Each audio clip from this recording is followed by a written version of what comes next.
Mundial y Perspectiva en enero, hace un mes. ¿Ya? El Banco Mundial hace 6 meses decía que América Latina iba a crecer 4.1. Naciones Unidas dice el mes pasado que América Latina va a crecer apenas un 3.3. O sea, mientras más se acerca el inicio del año 2012, mayor es el pesimismo, digamos, de las previsiones, lo cual, por supuesto, se corresponde con el deterioro económico no solo mundial, sino con el relativo impacto que ya se está haciendo sentir de ese deterioro sobre la región. Ahí no me voy a detener en eso, simplemente el hecho de que las bolsas de valores de la región también han tenido un comportamiento, por un lado, claramente fluctuante, y por otra parte, con caídas muy profundas, durante el año pasado particularmente, sobre todo a mediados del año pasado. Esas caídas llegaron a ser muy fuertes en periodos bastante cortos de tiempo, que es lo que reflejan las gráficas que están referidas a las 3 principales bolsas de la región, a la bolsa brasileña, a la bolsa argentina y a la bolsa mexicana. En términos generales, entre enero y agosto, la bolsa brasileña cayó un 30%, la bolsa mexicana cayó un 18%, y entre enero y octubre la bolsa de Buenos Aires, el índice Merval, cayó un 37%. Por lo tanto, desde luego que eso está en clara sincronía con lo que veíamos hace ya rato que viene ocurriendo con las bolsas de valores de los principales países, ¿no? Este otro grupo de gráficas es el tipo de cambio. Hay un proceso fuerte de devaluación de las principales monedas de América Latina. Hay una devaluación del real que en un periodo de un mes fue de 11%. El peso mexicano en casi 2 meses llegó a caer un 20%, y el peso argentino fue cayendo más lentamente. Pero, por ejemplo, entre marzo del año pasado y enero de este año ya tiene acumulada una devaluación de 7% respecto del dólar. Por lo tanto, la idea básica es que hay un deterioro en la situación económica de América Latina. Sigue siendo cierto, yo diría, hasta hoy, que la región ha salido relativamente bien librada del deterioro económico mundial, pero nada permite asegurar que eso vaya a seguir ocurriendo. Por el contrario, hay una serie de factores que obligan a pensar que América Latina pudiera resultar golpeada, más golpeada de lo que fue hace un par de años, de la crisis del 2008-2009. No me voy a detener en eso, pero hoy en América Latina un factor clave es qué está ocurriendo con China, por ejemplo. Y hay algunos pronósticos de que China podría salir bastante más afectada ahora que en crisis anteriores, frente a caídas importantes de la demanda, etcétera, etcétera. Y lo que ocurra con China, en el caso de América Latina, ha pasado a ser muy importante, porque este proceso de reprimarización de las exportaciones de la región se ha acompañado con un proceso de concentración de buena parte de esas exportaciones en China. O sea, la demanda china es mucho más importante hoy para una cantidad grande de países de América Latina de lo que nunca antes había sido. Por lo tanto, solo menciono eso, pero hay una serie de interrogantes acerca de qué tal le puede ir a la región. Y por supuesto que como parte de eso está la discusión acerca de la necesidad de que el espacio regional se transforme en un destino prioritario de la actividad económica, del comercio, del flujo de inversión de la propia América Latina y el Caribe. En el documento, en esta parte, lo que se intenta es sintetizar lo que han sido los planteamientos de los gobiernos de la región acerca del escenario financiero y monetario internacional, de la necesidad de reformas en ese escenario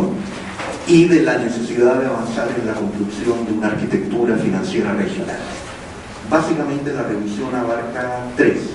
momentos, tres ámbitos. Por una parte, la cumbre de la CELAC, que se realizó a fines del año pasado aquí en Caracas. En segundo lugar, los planteamientos de distintos gobiernos de la región en el 66º periodo de sesiones de la Asamblea General de la Organización de Naciones Unidas. Y en tercer lugar, otros ámbitos en los cuales ha ido quedando bastante clara la postura de los gobiernos de la región frente al escenario financiero y monetario internacional y frente a la necesidad de que América Latina construya una ruta, un espacio productivo, dadas las características, los problemas y la falta de resultados de las acciones que se están tomando respecto de ese escenario monetario y financiero internacional. En lo que respecta a la cumbre de Caracas, solo me interesa mencionar que el tema de la crisis monetaria y financiera internacional jugó un papel importante. Ya lo había jugado en cumbres anteriores,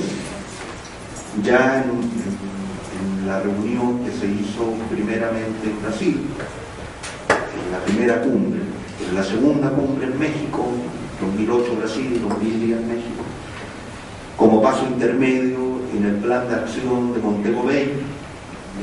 y propiamente en la cumbre de Caracas, particularmente en el programa de trabajo que se definió, en el plan de trabajo que se definió, en el plan de acción, aparece con bastante fuerza tanto el tema de la crisis monetaria y financiera internacional, incluyendo críticas a la manera en que esa crisis hasta ahora intenta ser enfrentada y desde luego incluyendo el hecho de que estamos frente a una crisis en la cual los países latinoamericanos han jugado un papel muy escaso generando la crisis. El hecho de que la generación de esta crisis que estamos viviendo es de responsabilidad muy clara de los principales países desarrollados, a diferencia de otras crisis que han tenido su epicentro o en el conjunto de la región en los años 80 o en algunos países de la región, ya sea Argentina, ya sea Brasil, en distintos momentos, digamos, de los últimos 15 años. En el plan de acción de Caracas propiamente hay un apartado dedicado a la crisis financiera internacional, dedicado a la nueva arquitectura financiera que es necesario construir, ¿ya?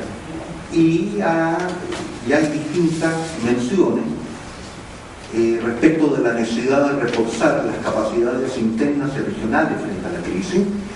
desde luego respecto a la necesidad de reforzar la integración en el escenario mundial, regional y los escenarios nacionales que hoy estamos viviendo,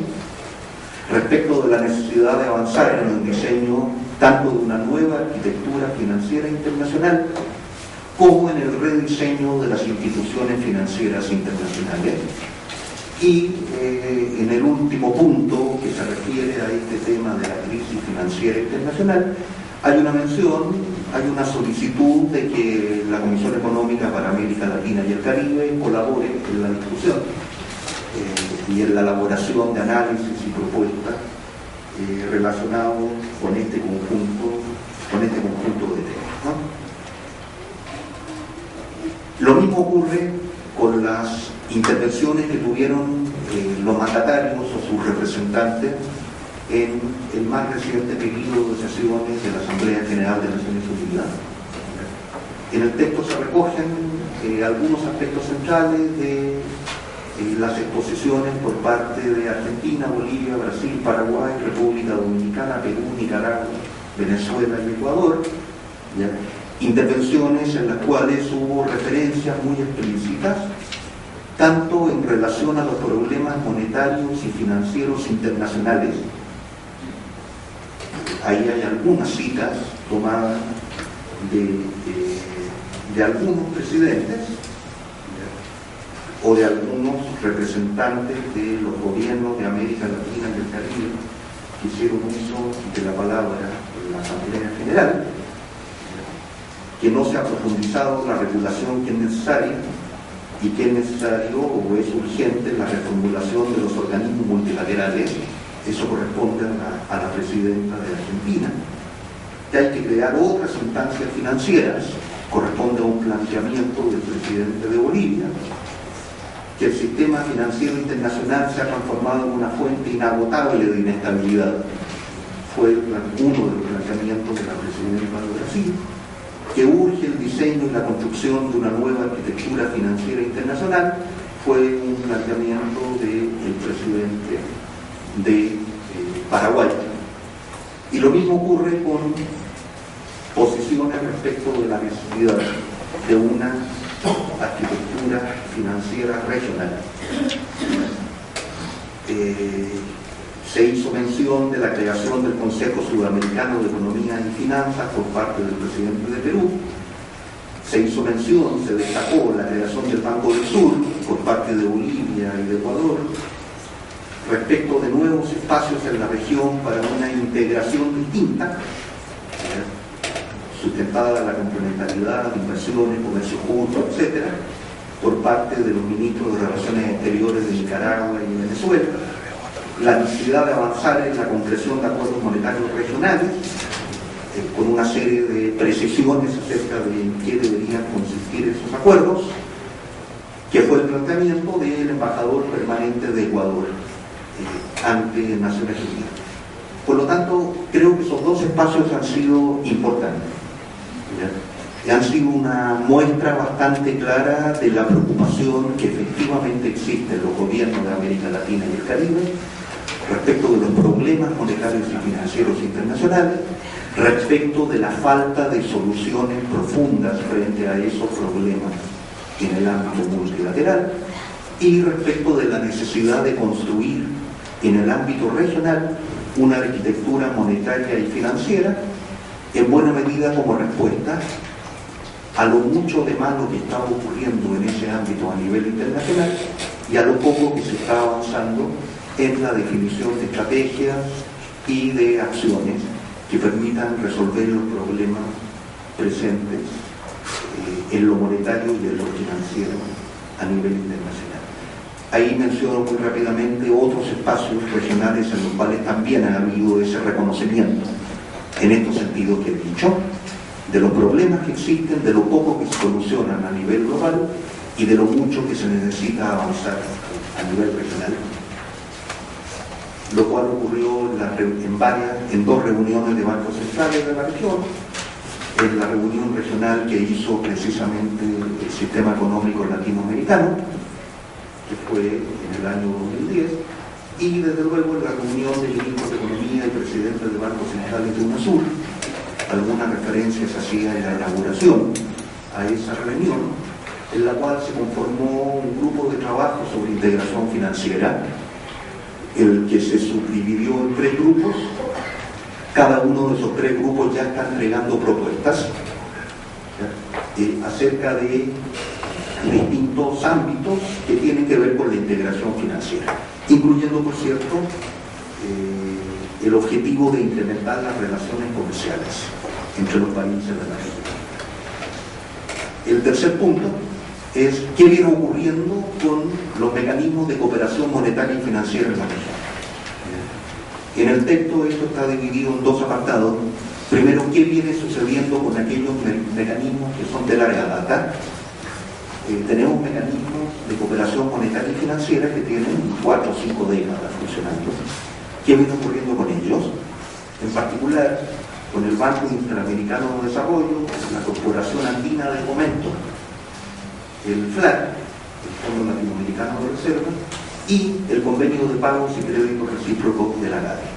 Y en segundo lugar, ¿qué viene ocurriendo con los nuevos mecanismos que han venido desarrollándose en el periodo reciente en América Latina y el Caribe? Desde luego, mecanismos de cooperación monetaria y financiera, como es el sistema de pago en monedas locales entre Brasil y Argentina, el Banco del Sur, el SUCRE, el Sistema Unitario de Compensación Regional, y el Banco de la Muy rápidamente, respecto de los instrumentos previamente existentes, empezando por el BID. Seguramente que todo esto se podrá conocer con mucho más detalle y de manera mucho más autorizada a través de los propios representantes de varios de esos organismos que, según entiendo, van a exponer. Pero en todo caso creo que lo que hay que destacar principalmente en lo que respecta al BID es el tema del incremento del capital,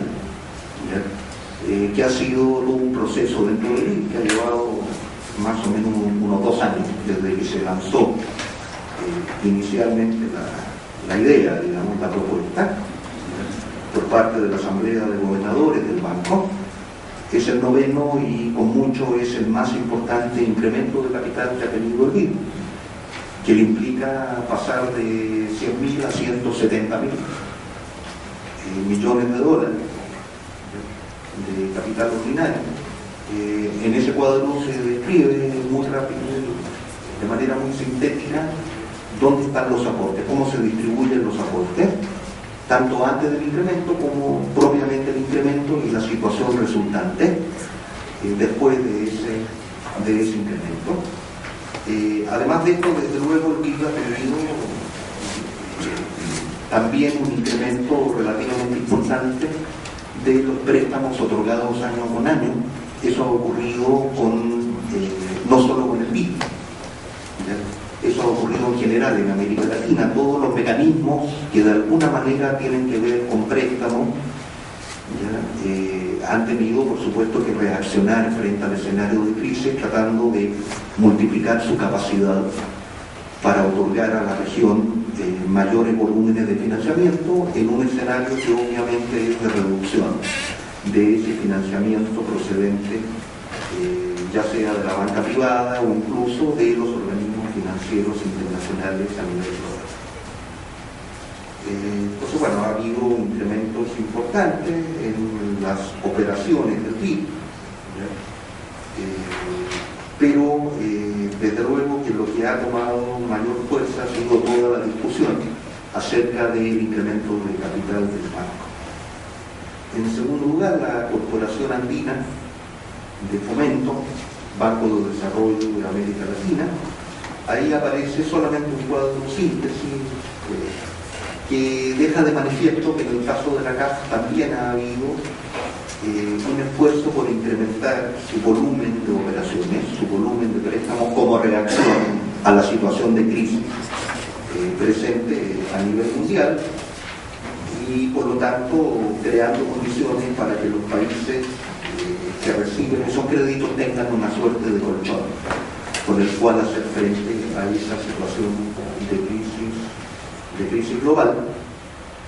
Después está el Fondo Latinoamericano de Reserva. Ahí hay un balance global de los préstamos, de los créditos aprobados por el FLAR entre el 78 y el 2011. Balance del cual, más allá de la distribución de créditos entre los distintos países que aparecen ahí, lo que habría que destacar en todo caso es que como instrumento al cual acudir, está claro que el volumen de recursos ojalá fuera mucho mayor en ese o en otro mecanismo. El hecho de que en realidad estamos hablando de montos que son relativamente pequeños para la magnitud de los problemas y para la magnitud de los recursos que en determinados momentos son necesarios para los distintos países, en este caso los países andinos principalmente, pero en general para los países latinoamericanos y caribeños. Y el último de los esquemas preexistentes es el esquema que corresponde a la ADI, de pagos y créditos recíprocos, el convenio de créditos y pagos, de pagos y créditos recíprocos. Ahí hay una síntesis del comportamiento que ha tenido ese instrumento desde que se creó, desde el año 66 hasta hace un año, hasta el año 2010. Síntesis de la cual se desprende que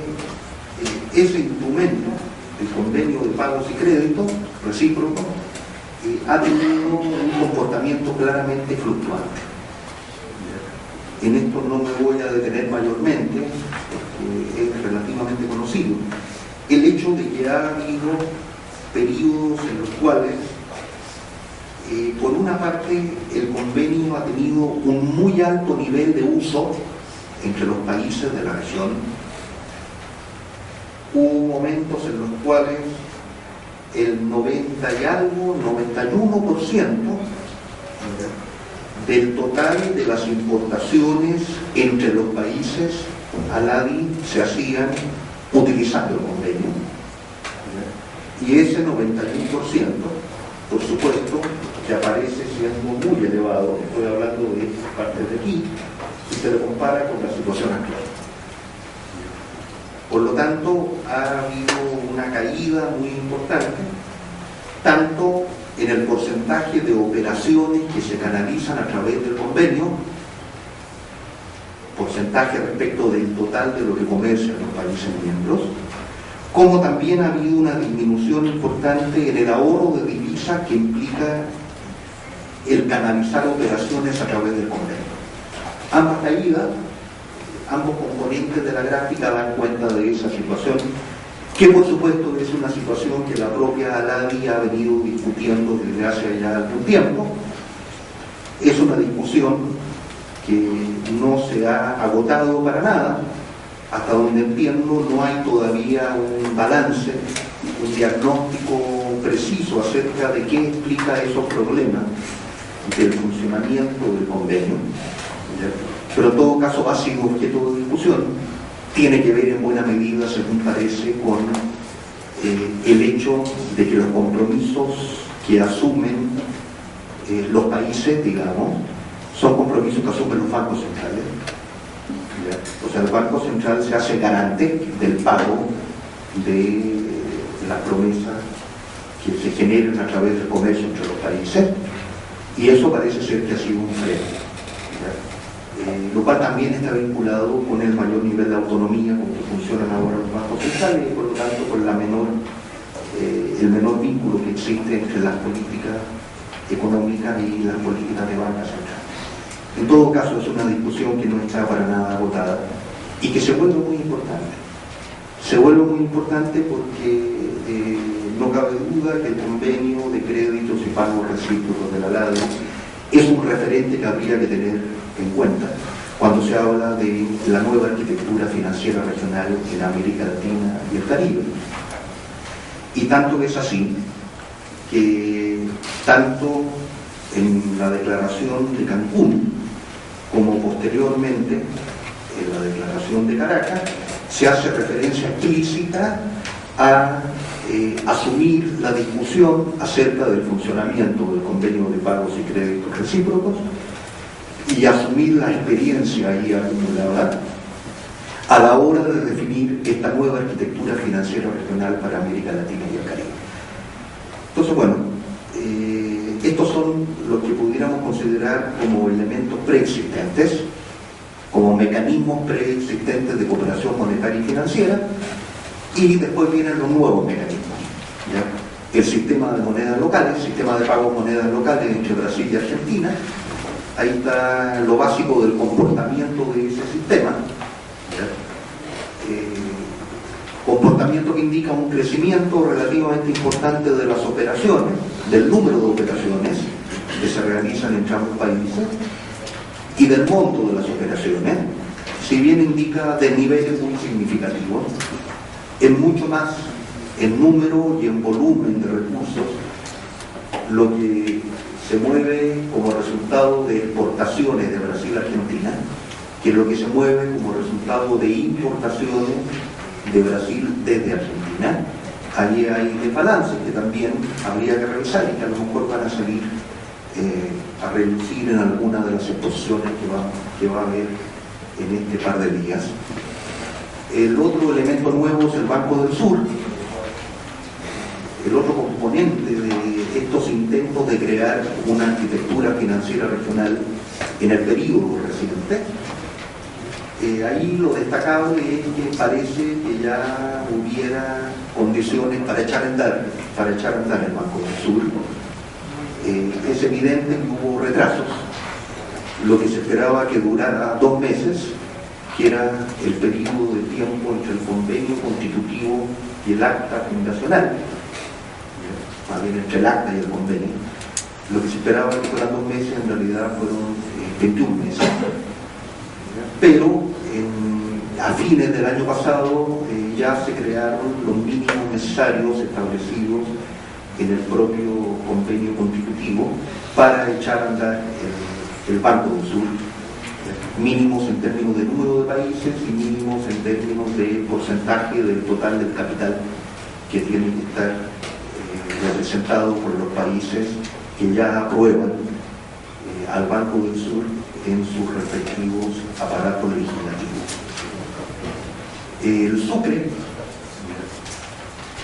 El Sucre con minúscula y el Sucre con mayúscula, la moneda Sucre y el sistema unitario de compensación regional.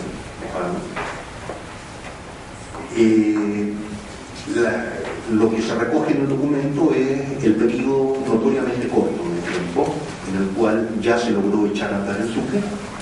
incluso en contraste con el periodo bastante mayor que se ha requerido para lograr echar a andar el Banco del Sur, por ejemplo. En el caso del Sucre, el tratado se firmó en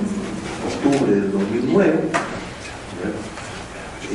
y en 2010 ya se empezaron a hacer operaciones, las cuales para el 2011 ya alcanzaron a algo más de 200 millones de sucres.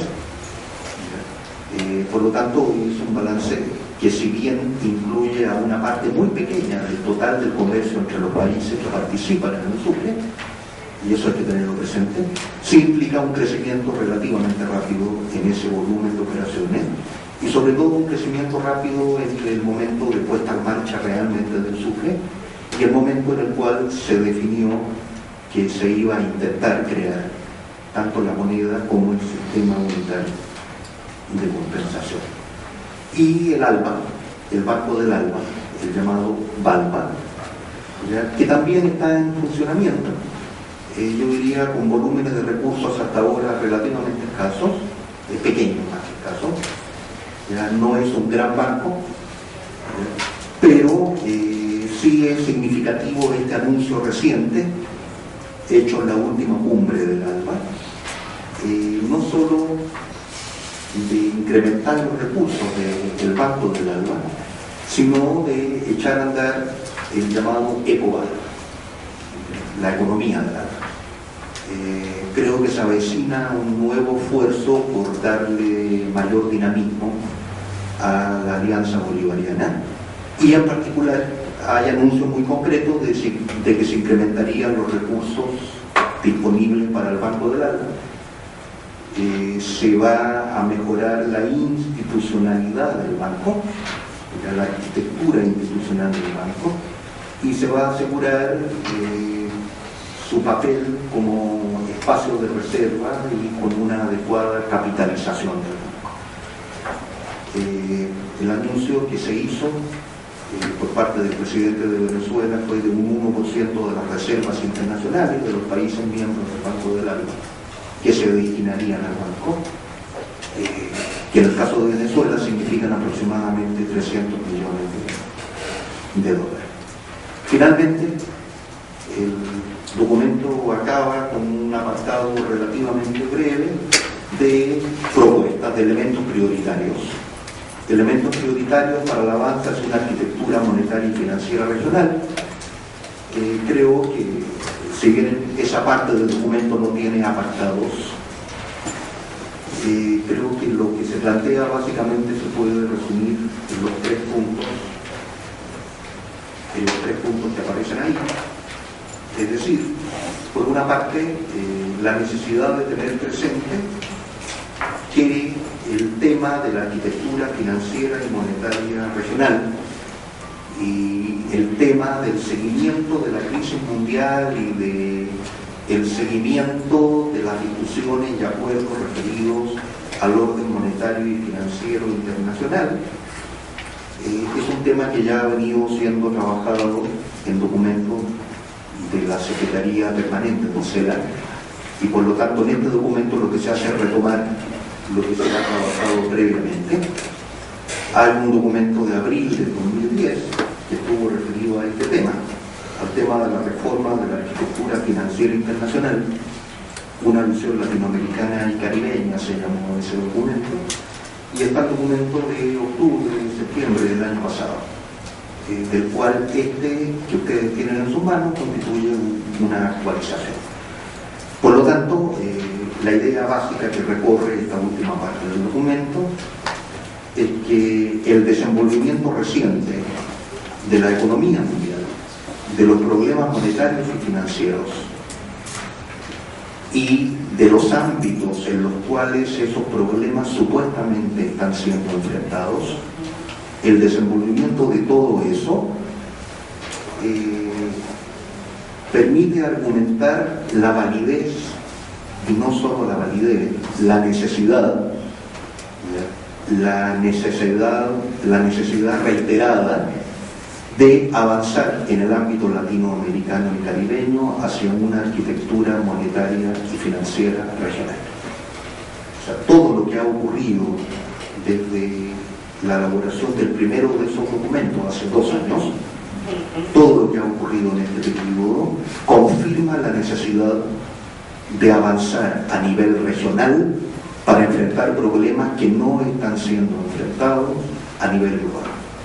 Esa es un poco la idea básica por la cual interesa recoger los elementos que ya han sido planteados en otros documentos previos de la Secretaría Permanente del SENA.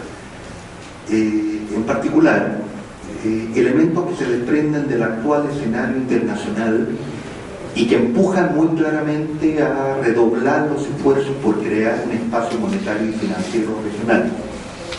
Por una parte, el comportamiento de la actividad económica mundial, al cual ya me referí. Por otra parte, los graves problemas que subsisten y en algunos sentidos se agudizan en el orden monetario y financiero internacional. En tercer lugar, lo poco que se avanza en corregir ese orden, a nivel del grupo de los países particularmente. Y en cuarto lugar, la necesidad redoblada de construir una agenda de la región frente al orden monetario y financiero global, que en el documento se argumenta que en esa agenda debería haber 2 elementos que tal vez no han tenido la fuerza suficiente. Por un lado, el hecho de que tiene que ser una agenda jerarquizada, es decir, hay problemas más graves que otros en el ámbito global. Hay cosas del orden financiero y monetario internacional que requieren una atención más urgente que otros. Y en la postura de la región, eso debería estar priorizado, adecuadamente priorizado. Son muchos los problemas que hay que enfrentar a nivel global. Son muchos los temas respecto de los cuales la región podría tener opinión. Y si bien puede tenerla de todos ellos, habría que distinguir cuáles son aquellos temas más importantes, ya sea por su urgencia, ya sea por su gravedad o por ambas cosas. Y en segundo lugar, algo que ya ha sido planteado en los documentos de la Secretaría Permanente, pero que hoy se vuelve incluso más necesario, que es el avanzar hacia una agenda, digamos, razonablemente unificada. Esta idea muy simple de que si América Latina no habla con una sola voz frente a los grandes problemas mundiales, difícilmente va a tener posibilidad de incidir. Esta idea de que cada país latinoamericano hablando con su propia voz tiene una posibilidad muy escasa de ser escuchado. Eso que es obvio y que lo ha sido desde nuestra independencia, creo que hoy se vuelve incluso más necesario. Y finalmente, lo que se ha calificado como los pilares para la arquitectura financiera regional, que lo mencionaba el embajador Rivera, que son el Fondo Regional de Contingencia, el Espacio Monetario Regional y el Banco de Desarrollo Regional. Cada uno de ellos con su propia especificidad, cada uno de ellos como un objetivo en sí mismo, pero en todo caso el conjunto de esos tres pilares cubriendo el objetivo general de avanzar hacia la construcción de una arquitectura financiera y monetaria de carácter regional. Entonces, bueno, en el documento se describen algunos elementos referidos a cada uno de esos tres pilares. Por una parte, referidos al Fondo Regional de Contingencia, empezando por el hecho obvio de que hoy América Latina y el Caribe tienen 3/4 de $1 billón como reservas internacionales, es decir, 760.000 millones de dólares, que es una cantidad inmensa para tenerla desde el punto de vista de su uso productivo, para tenerla prácticamente congelada. Ya solo eso debería hacer pensar qué márgenes de acción existen para poder darle algún movimiento útil desde el punto de vista social productivo a ese enorme volumen de recursos, lo cual tiene que ver directamente con la capacidad que la región pueda desarrollar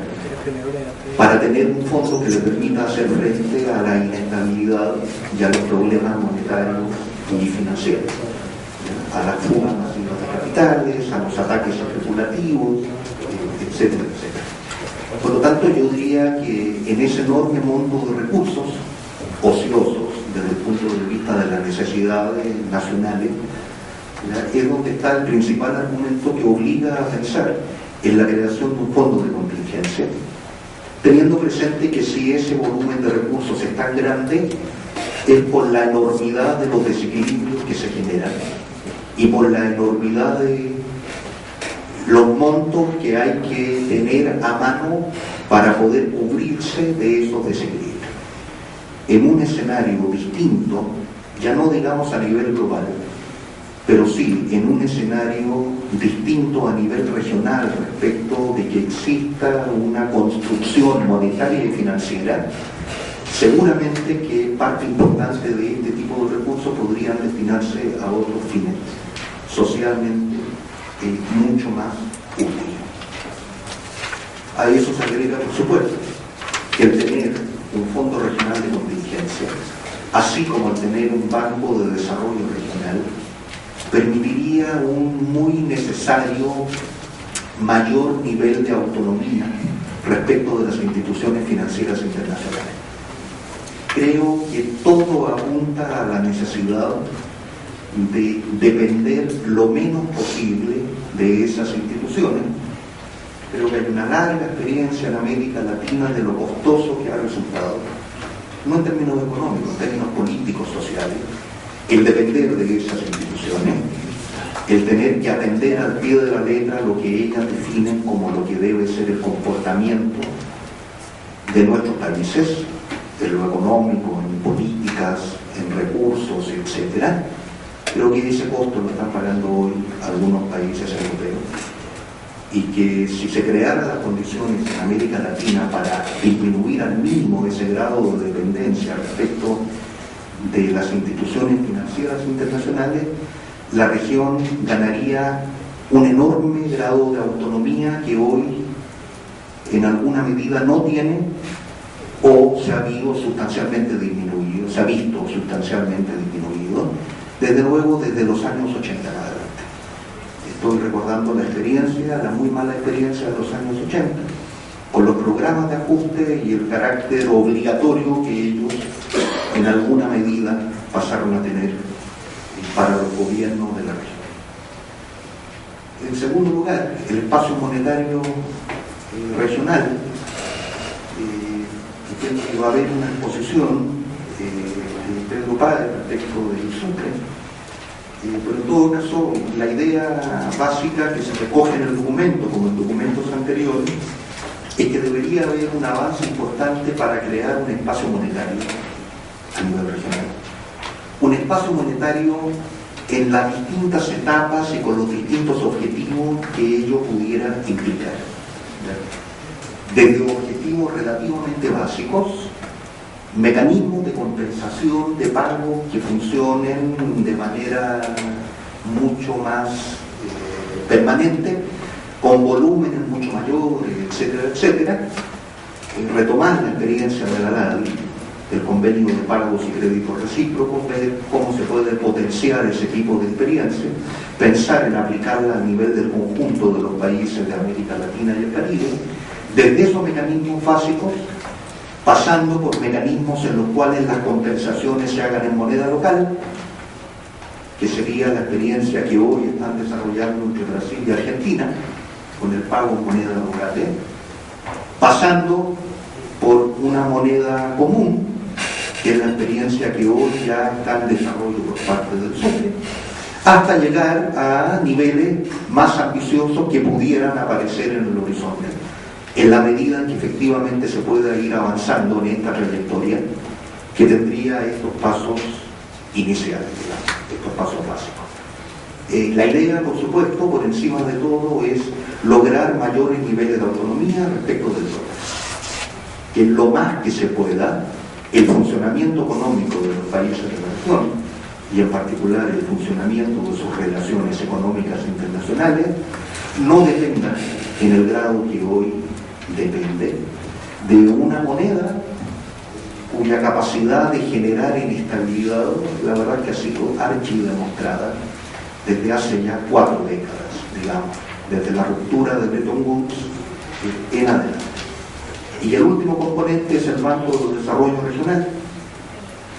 En esto creo que hay que darle la importancia que merece la idea de que sea un banco genuinamente latinoamericano y caribeño. Y por genuinamente lo que se quiere expresar es latinoamericano y caribeño respecto de la definición de sus objetivos, de sus funciones, de sus decisiones, de su cartera de proyectos, de sus criterios para definir préstamos, etc. Creo que así como la región necesitaba una CELAC genuinamente latinoamericana y caribeña, también necesita un banco de desarrollo con esa característica, como única manera de poder transformar a ese banco en un instrumento puesto realmente al servicio de las estrategias que los distintos países están hoy poniendo en marcha para lograr su desarrollo económico y social. Y, por supuesto, respecto de este Banco de Desarrollo Regional, la necesidad de recoger, evaluando, en mi opinión, de manera muy positiva, la experiencia que hay con la creación del Banco del Sur. Con todos los problemas que ha habido y con este atraso importante que transformó a 2 meses en 21 meses, que mencioné en algún momento, creo que la experiencia del Banco del Sur promete ser muy importante para la constitución de un Banco de Desarrollo Regional. Creo que un Banco del Sur funcionando con las características que hasta ahora se le han asignado sería el punto de partida ideal para que, con una ampliación sustancial de membresía, desde luego, pudiéramos tener una especie de esqueleto de lo que pudiera llegar a ser un banco de desarrollo regional vinculado a el ámbito en que hoy actúa la comunidad de América Latina y el Caribe, es decir, las 33 países de la región. Entonces creo que el Banco del Sur podría ser la base sobre la cual se pueda discutir el desarrollo de un banco que abarcara al conjunto de los países de América Latina y el Caribe. Solo termino, 1 o 2 minutos,